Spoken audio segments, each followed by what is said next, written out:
Au cœur de New York, il fut un temps où s'élevaient 7 demeures d'une splendeur inégalée, de véritables palais érigés comme des symboles de fortune, d'ambition et de puissance. Ces chefs-d'œuvre de marbre et de dorure semblaient promis à l'éternité. Et pourtant, ils ont disparu sans laisser de traces. Voici l'histoire de ces 7 merveilles perdues, le jour où le marbre s'est effondré. En janvier 1948, New York perdait quelque chose d'irremplaçable. Sur Riverside Drive, les bulldozers attaquaient les murs de la somptueuse résidence de Charles M. Schwab, jadis l'une des plus impressionnantes demeures de tout le pays. Achevée en 1906, cette maison n'était pas une simple résidence. Elle incarnait la démesure et l'optimisme de l'âge doré américain. Commandée par le magnate de l'acier Charles M. Schwab, elle comptait 75 pièces ornées de marbre, de bronze et d'acajou, tous importés des 4 coins du monde. Rien n'y était laissé au hasard. Chaque détail respirait l'opulence. Des escaliers en marbre, au plafond doré, tout semblait conçu pour rappeler que, dans ce lieu, la fortune n'avait pas de limite. Le manoir de Schwab n'était pas une maison comme les autres. Achevé en 1906, il incarnait le sommet du rêve américain pendant ce qu'on appelait l'âge doré. Construit pour l'industriel de l'acier Charles M. Schwab, il comptait 75 pièces décorées de marbre, de bronze et d'acajou, des matériaux rares, choisis un à un et venus du monde entier.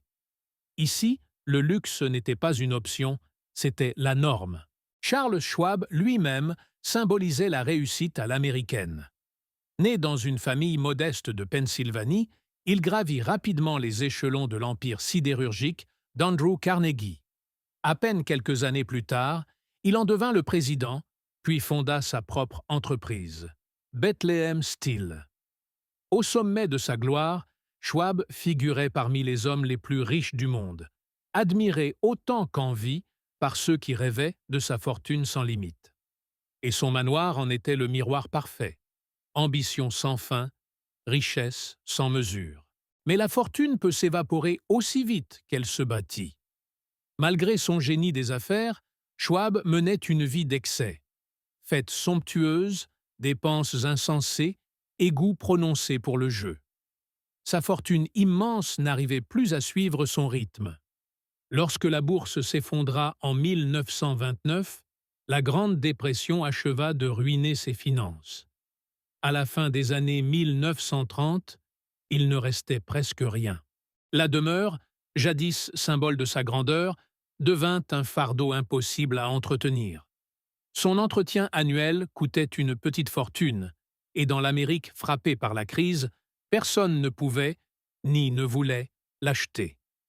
Schwab mourut dans l'oubli en 1939, laissant derrière lui un palais vide et sans héritier. Après sa mort, la ville tenta de sauver le bâtiment. Certains proposaient d'en faire un musée, d'autres un édifice public.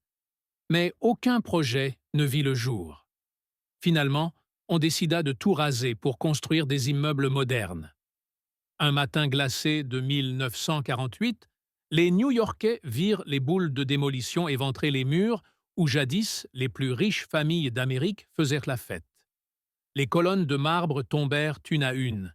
Les boiseries précieuses furent jetées sans ménagement. En 1950, du manoir il ne restait plus rien. À sa place s'éleva un immeuble sobre et fonctionnel, le Schwab House. Pratique, moderne, mais sans la moindre grandeur. Et ce destin n'était pas unique.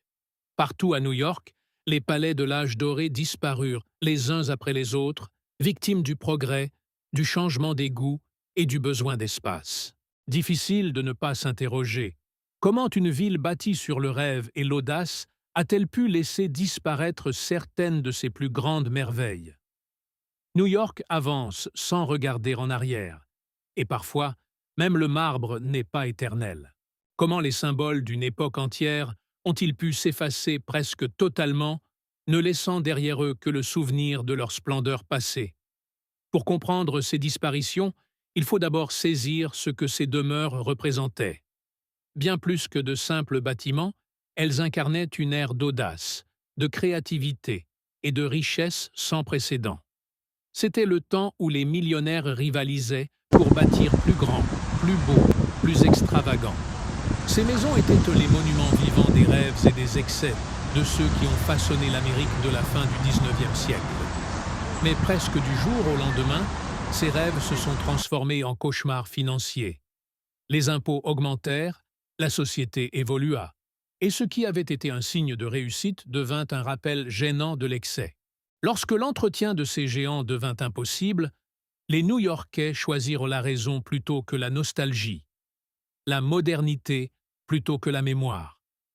Là où s'élevaient jadis ces palais, on trouve aujourd'hui des tours et des bureaux sans âme. Peu d'indices rappellent encore ce qu'étaient ces quartiers autrefois. Et pourtant, la fascination demeure. Nous voulons comprendre pourquoi ces demeures comptaient tant, ce qu'elles symbolisaient et comment leur disparition a redéfini la ville. Dans ce documentaire, nous partirons à la découverte de 7 manoirs oubliés de l'âge doré, des maisons connues de nos grands-parents, mais effacées de notre mémoire collective. Nous raconterons leur ascension, leur chute et les destins de ceux qui les ont bâtis. Mais surtout, nous tenterons de tirer des leçons de leur disparition, pour New York et pour toutes les grandes villes américaines. Car ces palais perdus n'étaient pas que de la pierre. Ils faisaient partie de notre héritage culturel, témoins de la créativité et de l'ambition humaine.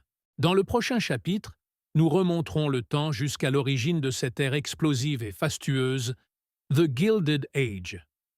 Une époque où tout semblait possible, où la 5e avenue devint l'avenue des millionnaires, et où le ciel lui-même paraissait n'être qu'un point de départ. Dans le prochain chapitre, nous remonterons le temps jusqu'à l'origine de cette ère explosive et fastueuse, The Gilded Age. Une époque où tout semblait possible, où la 5e avenue devint l'avenue des millionnaires, et où le ciel lui-même paraissait n'être qu'un point de départ. S'étendant des années 1870 au début du XXe siècle, cette période sans équivalent a jeté les bases de l'Amérique moderne. Au cœur de cette transformation, Rockefeller, Carnegie, Vanderbilt, Morgan et Astor, des titans de l'industrie, du rail, du pétrole et de la finance. Appelés parfois barons voleurs, ils ont pourtant bâti les piliers du rêve américain. Leur fortune colossale grandissait au même rythme que l'industrie. Les trains reliaient les villes, les usines produisaient à un rythme fou et la finance redessinait le monde.